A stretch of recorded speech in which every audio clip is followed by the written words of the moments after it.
இந்த விழிப்புணர்வு ஏற்படுத்துறதோட அதை எதிர்கொள்வதற்கான பல்வேறு நடவடிக்கைகளையும் தொடர்ந்து எடுத்துக் கொண்டிருக்கிறோம். அதுல ஒரு பகுதியா என்னோட தலைமையில் காலநிலை மாற்ற நிர்வாக குழு அமைக்கப்பட்டிருக்கு.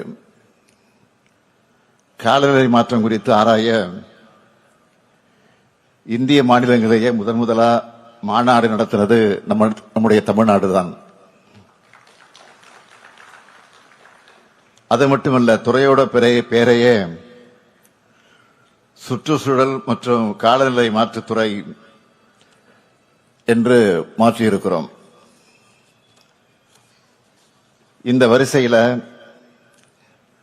தமிழ்நாடு காலநிலை மாற்ற இயக்கம், பசுமை தமிழ்நாடு இயக்கம், தமிழ்நாடு ஈரநிலை இயக்கம், தமிழ்நாடு நெய்தல் மீட்சி இயக்கம் ஆகிய 4 சிறப்பு இயக்கங்கள் மூலமா இதுக்கான முன்னெடுப்புகளை நம்முடைய அரசு மேற்கொண்டு வருது. அதோட ஒரு பகுதியாக தான் ஆண்டுதோறும் காலநிலை உச்சி மாநாடுகளை நடத்தி கொண்டிருக்கிறோம். இந்த மாநாடுகள் சுற்றுச்சூழல் மற்றும் காலநிலை மாற்றத்துறையின் கீழ் செயல்பட்டு வர்ற தமிழ்நாடு காலநிலை மாற்ற இயக்கத்தால நடத்தப்பட்டு வருது. இதுவரைக்கும் தமிழ்நாட்டில் 2 காலநிலை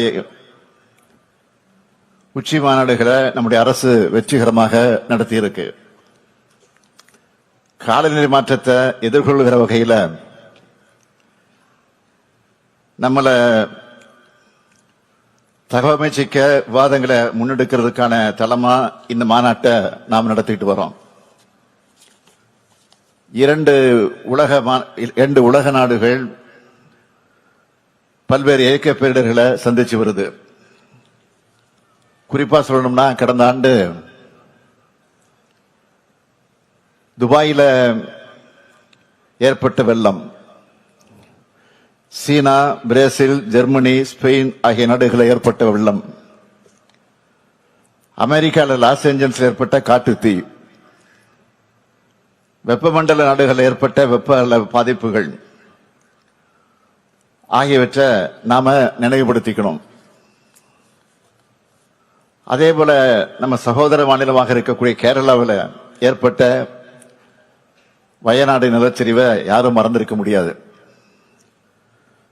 நம்ம மாநிலத்திலேயும் திருவண்ணாமலையில சிறிய அளவில் நிலச்சரிவு ஏற்பட்டுச்சு.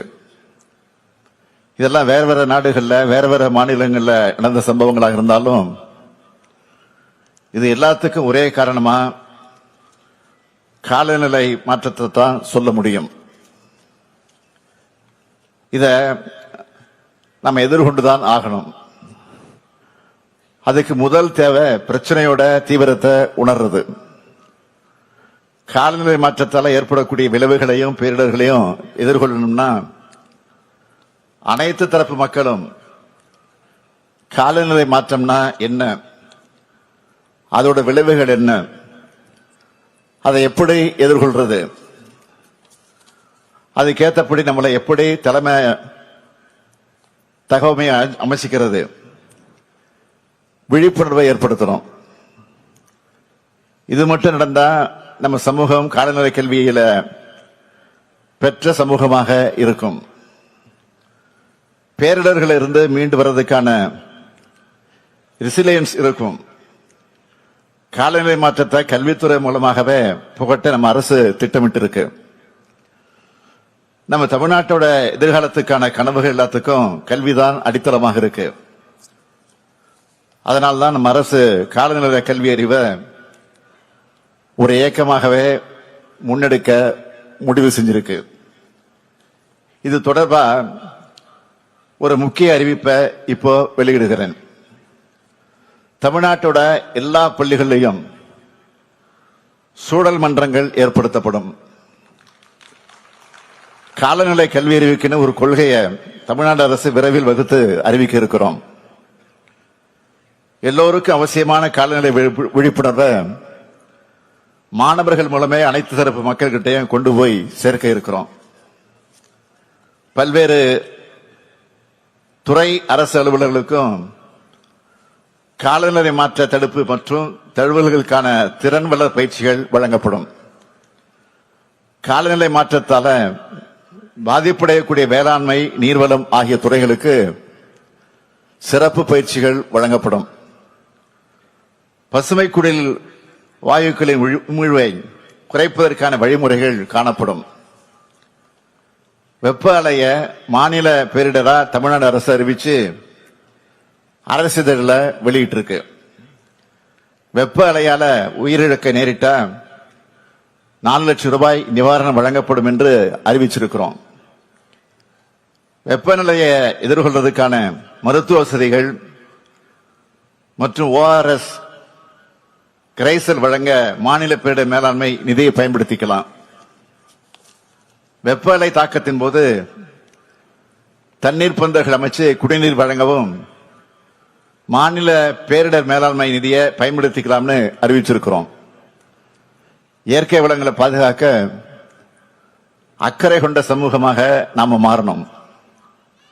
இயற்கை பேரிடர்கள் இருந்து தற்காத்துக் கொண்டு மீண்டெடுக்கக்கூடிய சமூகமாக வளரணும். பசுமை தொழில்நுட்பங்கள் மூலமா பொருளாதார வளர்ச்சியை முன்னிறுத்தக்கூடிய சமூகமாகவும் உலகளாவிய காலநிலை குறிக்கோள்களை அடைய உறுதுணையா இருக்கிற சமூகமாகவும் எதிர்காலத்தில் நாம திகழணும். தமிழ்நாடு அரசு பொருளாதார மேம்பாட்டையும் சுற்றுச்சூழல் பொறுப்புணர்வையும் இரு கண்களாக கருதி தொடர்ந்து செயலாற்றி வருது. ஒவ்வொரு முன்னெடுப்பும் இதை மனசுல வச்சுதான் செய்யப்படுகிறது.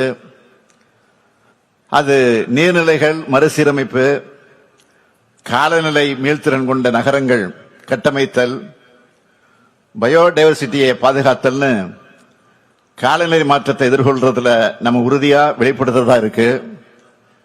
எதிர்காலத்தில் வரக்கூடிய சூழலியல் பிரச்சனைகளையும் கருத்திலே கொண்டு இப்பவே அட்வான்ஸா திட்டமிட்டு அதற்கான நடவடிக்கைகளை நம்ம அரசு மேற்கொண்டு வருது. அதை உலகத்துக்கு எடுத்துரைக்கும் உரைக்கல்லா இந்த மாநாடு விளங்குகிறது.